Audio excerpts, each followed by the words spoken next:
Bonjour à tous, jeunes et pétulants disciples. Maintes et maintes fois, on vous a conseillé d'aller travailler votre grec dans les textes des orateurs attiques. Et une fois que vous vous y êtes trouvé, eh bien, la tâche n'a pas été aussi facile. C'est pourquoi ce cours existe. Aujourd'hui, nous allons traduire du Lysias. Précisément, un texte qui s'appelle Sur l'olivier sacré, où un homme doit se défendre parce qu'on l'accuse d'avoir arraché un olivier sacré d'Athènes. Alors le cours va toujours se dérouler de la même manière. Dans un premier temps, je traduis le grec sous la forme d'un tableau qui vous est présenté, c'est-à-dire d'une juxtalinéaire, avec à gauche un morceau de grec, à droite un morceau de français, et ainsi de suite. D'accord ? Et ensuite, qu'est-ce qu'on fait ? Eh bien ensuite, on va regarder le texte grec, et en dessous, vous aurez du vocabulaire, des remarques de syntaxe, de sens, de morphologie, que je vais évidemment vous commenter. Avant de commencer, j'aimerais qu'on fasse un petit rappel, j'aimerais qu'on contextualise ce qui se passe ici. Notre cher Lysias est né à Athènes aux environs de 440 avant notre ère, c'est-à-dire quelques années avant la guerre du Péloponnèse, cette guerre qui oppose Athènes et Sparte, et qui éclate en 431 avant notre ère. En 425, Képhalos, le père de Lysias, décède. Il va partir en Sicile avec ses frères Polémarque et Eutydème. On va surtout se rappeler de Polémarque. Ici en Sicile, il écoute l'enseignement d'un certain Tisias. En 415, je passe très vite sur la guerre du Péloponnèse pour prendre les dates les plus importantes en ce qui nous concerne en tout cas. En 415, c'est le désastre de Sicile. Pour faire simple, un homme politique athénien, Alcibiade, conseille aux Athéniens d'aller prendre la Sicile pour mettre la main sur les ressources. Ça se passera extrêmement mal pour l'armée athénienne, et suite à cette défaite cuisante, Lysias et ses frères vont rentrer à Athènes, eux qui étaient originaires de Syracuse, c'est pour ça qu'ils étaient allés en Sicile au départ, j'ai oublié de vous le dire. En 404, les murs d'Athènes tombent, c'est-à-dire que la ville est complètement nue. Que font les Spartiates qui ont gagné la guerre ? Ils demandent aux Athéniens de choisir 30 individus pour régner. C'est donc une oligarchie qui est mise en place. Les fameux 30 vont exercer un pouvoir tyrannique, mais tyrannique au sens moderne du terme. Vous savez que, en grec ancien, tyrannos est un homme qui concentre les pouvoirs entre ses mains, mais qui n'est pas forcément un mauvais homme. Là, ce sont vraiment des tyrans qui vont procéder à toutes sortes de confiscations, qui vont éliminer leurs ennemis politiques en utilisant l'appareil judiciaire. Lysias et Polémarque sont alors emprisonnés. Lysias va pouvoir s'échapper, mais pas son frère Polémarque, qui est condamné à mort. Les 30 ne vont pas régner longtemps. En 403, une révolte éclate avec à sa tête Thrasybule. Les 30 vont finir par être dégagés. Et une fois la vie politique et judiciaire saine retrouvée, Lysias va prononcer un discours qui s'appelle le Contre Ératosthène, contre donc celui qui l'avait envoyé en prison. Ce discours a une double importance. La première, c'est dans l'histoire de la démocratie athénienne, puisque c'est un sacré clou dans le cercueil des 30. Et puis la deuxième, c'est dans l'histoire de la rhétorique. Lysias se rend compte qu'il est extrêmement compétent pour écrire des discours. Il a de l'or entre les mains. Et donc, il va entamer une carrière de logographe. Qu'est-ce que c'est qu'un logographe ? Il faut savoir qu'à l'époque, quand on va au tribunal, on n'est pas représenté par un avocat qui a préparé son discours et qui sait bien le réciter. Il faut écrire soi-même son discours. Il faut prononcer soi-même son apologie, sa défense. Et quand on ne sait pas écrire, qu'est-ce qu'on fait ? Eh bien, on fait appel à un logographe, à un homme qui est payé pour écrire des discours de personnes accusées. C'est ce que fait Lysias.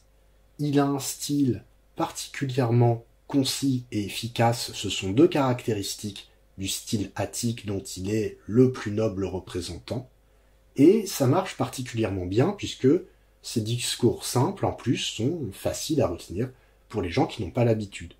Donc notre discours là, sur l'olivier sacré qu'on va traduire, c'est Lysias qui décrit pour un autre homme. Alors il faut savoir que le bonhomme risque sa vie, arracher un olivier sacré, ce n'est pas rien. Allez, on commence. Proteronmen, autrefois, au boulet, juge, et nomidzon exeinai, je pensais qu'il était permis, tobulomeno, à qui le veut, hesukian agonti, pendant qu'il goûte au repos, mette dicas ekein, de n'avoir ni affaire à la justice, mette pragmata ekein, ni affaire à des ennuis. Lorsque vous voyez des parenthèses dans le texte, cela signifie que j'ai rajouté quelque chose. Et en général, je rajoute parce que le grec se passe souvent des répétitions, ce qui ne nous facilite pas forcément la traduction. Bon, comment j'ai fait pour en arriver là? J'ai mon texte qui est ici, proteronmen au boulet, enomidzon exeinai tobulomeno, esukian agonti, mette dicas ekein mette pragmata. Proteronmen au boulet, comment est-ce que je le traduis? Si je cherche dans le dictionnaire, je trouve un adjectif comparatif. Proteros, protera, proteron, qui signifie le premier, et en fait précisément, le premier de deux choses. Ici, on a la forme adverbiale, proteron, et il signifie auparavant, autrefois. Autrefois, par rapport, on va le voir, à maintenant. Je vous donne une petite indication supplémentaire. Cet adjectif proteros, on peut lui flanquer juste devant un article, ce qui va permettre de former un nom, les premiers. On dit que l'adjectif est substantivé. C'est pas le cas ici, mais ce procédé-là, on va beaucoup le retrouver par la suite dans notre texte. Proteronme, je reprends donc, proteronme, autrefois, au boulet. Boulet a deux sens. Le premier, c'est la volonté. C'est le sens qu'on retrouve au tout début de l'Iliade, pour que la volonté de Zeus s'accomplisse. Et le deuxième sens, c'est plutôt le cas ici, c'est l'assemblée. Et précisément, je vous l'ai mis au-dessus, l'assemblée sur la colline de l'Aréopage, c'est-à-dire le tribunal d'Athènes. Donc ici, notre orateur s'adresse au juge. Et je précise que ce « au boulet »,« au César »,« au je ne sais quoi », en français, on ne le met pas dans la traduction. Je prends la suite. Enomidzon exeinai tobulomeno. Enomidzon, c'est le verbe. Alors j'ai plusieurs verbes qui sont ici d'ailleurs. J'ai un verbe qui est conjugué, enomidzon, à l'imparfait on va le voir. Exeinai, c'est un infinitif, et après j'ai un participe. Bon, comment on va se dépatouiller? Enomidzon, c'est le verbe précisément nomizo. Nomizo, quand je le construis avec un infinitif, il prend le sens de juger, croire. C'est le sens de croire qu'on va retenir. Au départ, nomizo a le sens de avoir en usage. Gardez-le à l'esprit. On a aussi une tournure qui est assez fréquente. On emploie nomizo pour exprimer, tenir quelqu'un pour, et dans ce cas, on met deux accusatifs. Par exemple, nomizo tina theon, je le tiens pour un dieu. Je considère qu'il est un dieu. C'est pas le cas ici, ça c'est pour votre culture générale et linguistique. Ici, on a nomizo avec un infinitif qui signifie croire. Nomizo est à l'imparfait. Vous reconnaissez l'augment en epsilon et la terminaison de l'imparfait. Donc, et nomidzon, je croyais. Comme je sais qu'il se construit avec un infinitif, j'en cherche un, il est juste après, c'est exeinai. Exeinai, dans le dictionnaire, ce sera existi. Il est permis. Donc on a une formule impersonnelle. C'est pour ça que c'est donné à la troisième personne. Existi, il est permis, d'accord? Et comment est-ce que je l'utilise ce verbe? Avec un datif et avec un infinitif. Il est permis à quelqu'un de faire quelque chose. Ce datif, on l'a juste après, tobulomeno, même si vous ne savez pas encore ce que c'est que cette chose, vous reconnaissez quand même que c'est un datif. Et l'infinitif, on l'a ici, ekein. Ok? Donc, enomizon, je croyais, exeinai, être permis, tobulomeno, à, alors littéralement tobulomeno, ça veut dire à celui qui veut. Qu'est-ce que c'est exactement ce tobulomeno? Il faut partir du verbe boulomai. Boulomai signifie vouloir. Et même s'il a une terminaison passive, il a un sens actif. D'accord? Donc boulomai signifie je veux. Maintenant, ici, on l'a au participe. On l'a au participe présent. Regardez en bas. J'ai boulomenos. Boulomenos, boulomene, boulomenon. Et vous reconnaissez ce men qui est le suffixe du participe. Alors le suffixe passif. Le participe a quand même un sens actif. En fait, c'est exactement comme au présent. Hein, d'accord? C'est du moyen. Rappelez-vous toujours que c'est la terminaison du passif, mais aussi du moyen. Donc boulomai, ça veut dire je veux, et boulomenos, ça veut dire voulant. Maintenant, si devant mon participe boulomenos, je mets un article ho, ho boulomenos, j'obtiens littéralement le voulant, ou plutôt celui qui veut. Et ce ho boulomenos, si je le mets au datif ici, ça veut dire à celui qui veut.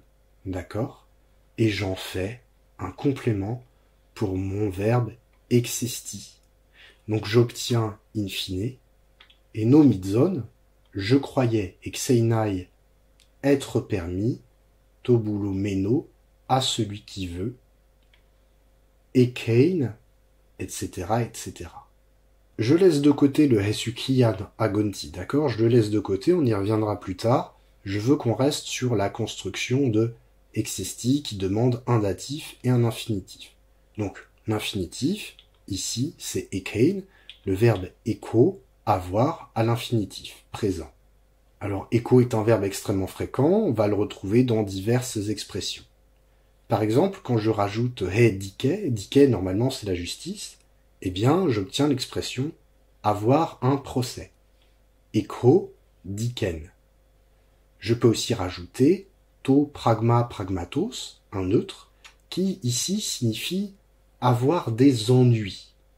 Donc dans mon texte, qu'est-ce que j'ai? J'ai ekein dikas, avoir des procès, ekein pragmata, avoir des ennuis. Et comment je vais traduire ça? Enomizon, je croyais, exeinai, qu'il était permis, tobulomeno, à celui qui le voulait, mette dikas ekein, mette pragmata, de n'avoir ni affaire à la justice, ni affaire à des ennuis. C'est une traduction qui est relativement lourde, mais je préfère que vous compreniez. J'ai aussi traduit, sans vous le dire au départ, mettez, mettez, qui sont deux négations répétées et qu'on traduit par ni, ni. Alors vous reconnaissez le mais. En grec, on a mais comme négation et on a aussi ou. Pourquoi est-ce qu'on n'a pas ou? Pourquoi est-ce qu'on a mais? Parce qu'on a un infinitif après. Et quand on a un infinitif, on utilisera mais. Alors concernant le hesukian agonti, le sens est simple, vous allez voir. J'ai un participe agonti et ce participe a un complément hesukian. Agonti, c'est le participe du verbe ago qui signifie mener, guider et qui, comme écho, est employé dans un paquet de formules. Donc au participe présent actif, j'aurai agon, agontos. Ago, quand je lui donne pour complément hesukia, qui signifie la tranquillité et le repos, eh bien, cela signifie je prends du repos. Donc, agon hesukian signifie prenant du repos. Et oui, c'est pas parce que mon verbe est au participe qu'il lui est interdit d'avoir un complément exactement comme en français. On peut dire prenant du repos. Maintenant, pourquoi est-ce que agonti est au datif? Eh bien, il est au datif compte tenu de la construction qu'on a juste avant avec exeinai qui demandait un datif. Donc, je croyais qu'il était permis à celui qui le veut, et sucrian agonti, prenant du repos. Lorsqu'il prend du repos, je le traduis par un complément circonstanciel de temps, de n'avoir affaire ni à la justice ni à des ennuis. On passe à la suite. Tout à l'heure, notre texte commençait par protéron men. Et quand on dit men, on s'attend à un D qui n'est pas loin. C'est le cas ici.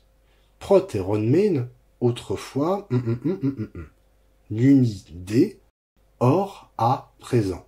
Ce or traduit l'opposition entre men et D, men D étant employé de manière tout à fait classique dans le texte. Nunide, or à présent, peripeptoka, je tombe sur, aitiais hutos aposdoketois, des accusations si inattendues, kai sycophantais hutos ponerois, et des sycophantes si misérables, hoste, que, dokeimoi, il me semble, ei pos hoyonte estin, si c'est possible, j'aurais peut-être dû rajouter pos, je suppose, tous megegonotas ede, que ceux qui ne sont pas encore nés, dein kai dedienai, doivent même craindre periton, melonton et sestai pour leur avenir. Oui, tout ça en grec, là, perinton, melonton et sestai signifie pour leur avenir. Je vais expliquer comment j'ai procédé. Donc, je vous ai dit que men D était un diptyque employé de manière tout à fait classique pour introduire une nuance d'opposition. Autrefois, on pouvait boire tranquillou un Cuba libre au bord du Pirée, mais aujourd'hui, on est embêté et on nous rappelle à des affaires aussi inutiles qu'aberrantes. C'est déjà une critique qui est donnée, et c'est une critique qui est faite aux sycophantes. Ça fait longtemps qu'elle existe, cette critique. Ça fait longtemps que des gens, des chicaneurs en fait, se remplissent les poches en faisant profession d'accusateur professionnel, et en accusant n'importe qui, n'importe comment. Mais là, il faut comprendre qu'on sort de la tyrannie des 30. Donc ça a un sens politique, cette remarque. Nulle idée, à présent, hutos aposdoketois aitiais, kai poneroi sycophantais peripeptoka. Qu'est-ce que j'ai ici? J'ai plein de datifs, aposdoketois aitiais, kai poneroi sycophantais, donc visiblement avec une conjonction qui relie deux groupes de mots datifs, et puis j'ai un verbe, peripeptoka. Ce verbe, en fait, c'est le verbe peripipto, qui signifie tomber sur. Alors, on a très fréquemment pipto sans le préverbe péri. Et ce tomber sur, il est employé comme en français. Je suis tombé sur Socrate hier en allant au marché. Tomber sur peut prendre plusieurs compléments. Et au, comme c'est intéressant, il peut prendre un complément au datif. On a aussi un complément possible avec péri et un accusatif. Mais ici, c'est le datif qui est employé. Je le dis et je le répète, quand on cherche un mot dans le dictionnaire, certes on regarde la traduction, mais surtout on regarde le type de complément qu'il prend, sachant qu'en plus, parfois selon le complément qui est pris, le sens change. Concernant la morphologie de peripeptoka, c'est un parfait, d'accord? Cet imparfait, je vous l'ai mis en dessous, et vous le reconnaissez à sa terminaison K, qui est typique de la terminaison du parfait. Ici, je vais le traduire comme ceci. Nunide peripeptoka. Or, à présent, je tombe vraiment sur. Pourquoi est-ce que j'ajoute un adverbe, vraiment? Parce qu'en fait, le parfait, il faut vraiment le prendre dans le sens qui vous est donné dans la grammaire. Sur le plan purement du temps, le parfait ne rajoute rien par rapport au présent. Le parfait ajoute l'idée qu'une action est tout à fait complète, tout à fait accomplie, et peut apporter une nuance d'intensité. C'est un petit peu le cas ici. Donc parfois, on pourra rajouter un adverbe et dire « une idée peripeptoka », or, à présent, je tombe vraiment sur. Alors je tombe vraiment sur quoi? J'ai des datifs qui me sont donnés, en fait j'ai deux groupes nominaux datifs, aposdoketois aitiais. Aposdoketois est bien accordé avec aitiais, et j'ai un deuxième groupe, Ponerois Sucophantais. Donc je suis vraiment tombé sur deux choses. La première, aitiais. Aitiais, ce sont les accusations. Dans le dictionnaire au nominatif, je trouve re aitia, et on me dit que c'est la cause ou bien le motif. Mais comme je vous l'ai dit, dans le cadre judiciaire, aitia, c'est l'accusation. Donc, je suis vraiment tombé sur des accusations. Il n'y a pas d'article devant, donc je vais dire des accusations et non pas les accusations. Et quel genre d'accusations? Comment est-ce qu'il déqualifie notre orateur? Elles sont aprosdoketos, de l'adjectif aprosdoketos, aprosdoketon. Attention à la déclinaison. Aprosdoketos, c'est bien accordé avec aitiais, d'accord? Et ça veut dire inattendu, inattendu. Donc, je suis tombé sur des accusations inattendues. Et je vais même rajouter quelque chose en plus. Je vais rajouter le hutos qui est derrière. Ce hutos qui fonctionne en corrélation avec le hosté en dessous. Hutos, hosté signifie si, que, etc. Ce qui permet d'introduire la conséquence. Ici, on a, précisément, peripeptoka. Je suis vraiment tombé sur aitiais, des accusations, hutos aprosdoketos, si inattendu que, etc. Mais mon orateur n'est pas uniquement tombé sur des accusations, il est aussi tombé sur des sycophantes, donc peripeptoka, aitias, hutos aprosdoketos, kai et sucophantais sur des sycophantes, ponerois, si misérable, hosté que. Je vous ai dit il y a 1 ou 2 minutes ce que c'étaient les sycophantes, des chicaneurs, des accusateurs professionnels. Prêtez quand même attention à la déclinaison de sycophante, regardez bien, c'est ro sucophantes, attention, et poneros, vous l'avez peut-être déjà vu, poneros, ponera, poneron, ça veut dire misérable, mauvais. On prend la suite. Donc je me retrouve avec or à présent l'unidée peripeptoka.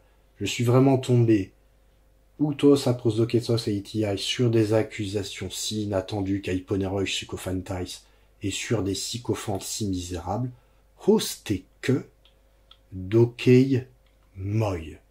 Dokei moi signifie il me semble. Alors là, je vais vous demander de faire attention à 3 termes. Dokei moi, je les pointe avec la souris. Dein et des dienai, vous allez comprendre pourquoi. On a plusieurs embranchements là de subordonnés, donc il va falloir bien suivre. Dokei se traduit par il semble que, d'accord? Il semble que, et dokei se construit avec un datif de personne et un infinitif. Le datif de personne vous est donné ici, c'est moi, c'est le pronom personnel égaux au datif. Alors je ne vous l'ai pas mis dans le vocabulaire, vous pourrez regarder dans la grammaire, mais ce moi, on le retrouve, ce égaux au datif, on le retrouve sous 2 formes. Ici c'est la forme moi, dite atone, qui ne prend pas d'accent, qui n'insiste pas, d'accord? Il y a une forme tonique qu'on verra après, émoi, et Lysias joue sur cette forme tonique et sur la forme atone. Bon, dokei moi, c'est une expression impersonnelle très courante. Il me semble, il semble à moi, ou il me semble que, en grec, avec un infinitif. Cet infinitif, je l'ai juste après. C'est dei. Dei, qui signifie il faut, d'accord, et qu'on va trouver à l'infinitif. Donc littéralement, dokei moi, dein, il me semble falloir.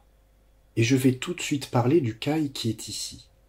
Je vous l'ai dit juste au-dessus, vous le saviez déjà que kai, bon, c'est une conjonction de coordination qui relie 2 éléments syntaxiquement équivalents.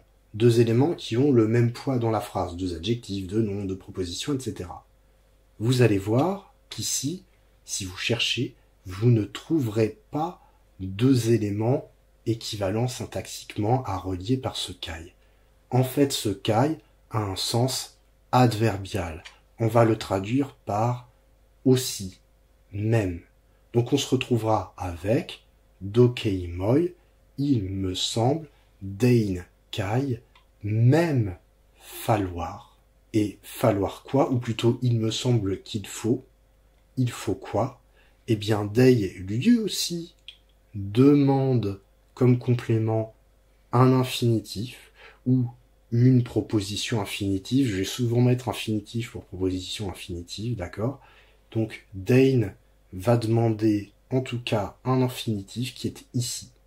C'est le verbe dedi enai. Au présent, on a la forme deido qui signifie craindre. Deido au parfait a deux formes possibles, dedoika ou dedia. À partir de dedia, on va former un infinitif parfait dedi enai. Donc littéralement, dein dedi enai, il faut kai même dedi enai craindre. Donc on récapitule les trois temps. Dokei moi, il me semble, dein kai même falloir, dedi enai craindre. Dedi enai a un sujet. Les infinitifs peuvent avoir un sujet qui sont à l'accusatif. Le sujet c'est tous me gegonotas ede. Oui, qui est-ce qui doit craindre? Tous me gegonotas ede. Alors je vais isoler le tous gegonotas et on reviendra sur le me, sur le ede plus tard. Qu'est-ce que c'est que ce gegonotas? Je vous le donne en mille. Encore un participe, le participe du verbe gignomai qui signifie naître ou devenir. Nous, on va se concentrer sur le sens de naître. Au parfait, gignomai donne gegona. Il faut le connaître. Et au participe parfait, il donne gegonos, gegonotos. Littéralement, naissant. Si je flanque devant gegonos un article, ho gegonos, j'aurai le naissant ou celui qui naît. Ici, tous gegonotas est à l'accusatif pluriel, accusatif parce qu'il est sujet d'un verbe à l'infinitif. Pour remettre en contexte, j'ai dokei moi, il me semble, dein kai, qu'il faut même que tous gegonotas dedi enai, ceux qui naissent craignent. Qu'est-ce qu'on a avec mon tous gegonotas? On a une négation mais, et oui, c'est mais qui se met devant un participe, comme devant un infinitif. Ce sont des modes du verbe qui n'est pas conjugué. Donc on met mais devant. Donc au lieu de tous gegonotas, on aura le contraire, tous me gegonotas. Donc ceux qui ne naissent pas. Et j'ai ede juste après, ede qui signifie déjà. Mais ici, je vais le traduire avec la négation par tous me gegonotas ede, ceux qui ne naissent pas encore, ceux qui ne sont pas encore nés. Je reprends, vous allez voir, on va y arriver. Dokei moi, il me semble. Dein kai, qu'il faut même que tous me gegonotas ede dedi enai, ceux qui ne sont pas encore nés, craignent. À propos de quoi? Eh bien, la réponse va nous être donnée grâce au groupe prépositionnel qui suit immédiatement. Péri avec un génitif qui signifie littéralement au sujet de. Au sujet de quoi exactement est-ce qu'ils doivent craindre, ceux qui ne sont pas encore nés? Eh bien, je vous le donne en mille, encore un participe substantivé. Donc j'ai ton, melon, ton. Melon, ton, c'est un participe au génitif pluriel du verbe melo, qui signifie être sur le point de.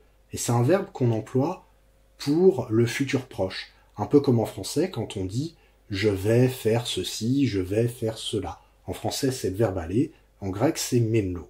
Alors, si vous ouvrez le dictionnaire, et je vous conseille de le faire, il y a quand même pas mal de nuances pour melo, mais ça ne nous intéressera pas ici. Ce qu'on va retenir, c'est que melo demande un infinitif comme complément, d'une part, et que, d'autre part, ici, il est sous la forme d'un participe. Donc, participe présent actif, melon, melontos, qui va être substantivé, j'ai flanqué un article devant, d'accord? Et ici, on l'a au génitif, parce qu'il est gouverné par la préposition péri, je l'ai au génitif, je l'ai au pluriel, et je vais partir du principe qu'il est au neutre.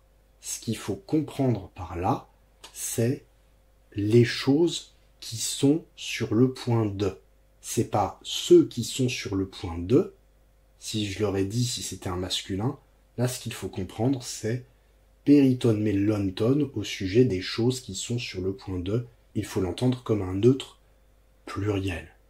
Donc, les choses qui sont sur le point de quoi, essestai, mon infinitif complément de mellonton vient juste après, c'est en fait le verbe être, eimi, qui certes au présent a pour infinitif einai, mais ici il n'est pas au présent, ici il est au futur, esomai, le futur apprécie particulièrement la terminaison du moyen passif, je ne sais pas pourquoi, donc j'ai esomai, et à l'infinitif futur, j'ai la forme essestai, d'accord? Et c'est ce que j'ai ici. Essestai, c'est l'infinitif futur du verbe eimi qui est complément de mellonton du participe, d'accord? Donc on va reprendre tout ça depuis le début. Dokeimoi, il me semble que dein kai, il faut même tous meg egonotas ededienai, que ceux qui ne sont pas encore nés craignent, periton mellonton essestai, au sujet des choses qui vont être, c'est-à-dire au sujet de leur avenir. C'est dire à quel point le système judiciaire est pris en otage par ces odieux sycophantes, etc., etc. Bon, on est dans l'exagération, on y va, hein, on y va. Alors, j'ai mis de côté, là, depuis le début, ei pos hoyonte. Je l'ai mis de côté. Quand je regarde dans ma grammaire ou mon dictionnaire, je trouve hoyon teestin, qui signifie il est possible de. Alors, c'est une formule qu'il faut retenir, hein, elle est assez courante, et cette formule demande un infinitif. En plus de ce hoyonte avec le verbe être estime qui en fait est sous-entendu, j'ai ce pos qui est au début. Alors, ce pos, au début, on le traduit, hein, c'est un mot indéclinable et on va le traduire par je suppose, d'une manière ou d'une autre. C'est une particule qui permet d'introduire l'idée de doute. Donc je vais dire, si cela est possible, je suppose, dokeimoi, il me semble que, etc., etc. Mais quelle drôle d'époque, mon cher Dizias. Je reprends donc tout notre texte depuis le début, et là, les parties du puzzle vont s'agencer dans votre tête. Nulle idée. Or, à présent, peripeptoka, je tombe vraiment sur aitiais, des accusations, hutos aposdoketois, si inattendus, kai sycophantais, et sur des sycophantes, hutos, ponerois, si misérables, hosté, que, ei hoyonte estin, s'il est possible, si cela est possible, pos, je suppose, dokeimoi, il me semble, dein kaitus meg egonotas ededienai, donc il me semble qu'il faut même que ceux qui vont naître craignent, periton mellonton essestai, pour leur avenir. Je vous remercie d'avoir tenu aussi longtemps. Si ce qu'on a dit est vraiment nouveau pour vous, n'hésitez pas à aller regarder dans vos manuels, la morphologie, à faire quelques exercices et à retenir, en fait. Pour apprendre son grec, il faut beaucoup retenir, revoir les textes. C'est la mémoire qui fait beaucoup de choses. On a l'impression qu'il faut beaucoup réfléchir. En fait, on ne réfléchit pas tant que ça. C'est largement un exercice de mémoire. Allez, à la prochaine fois.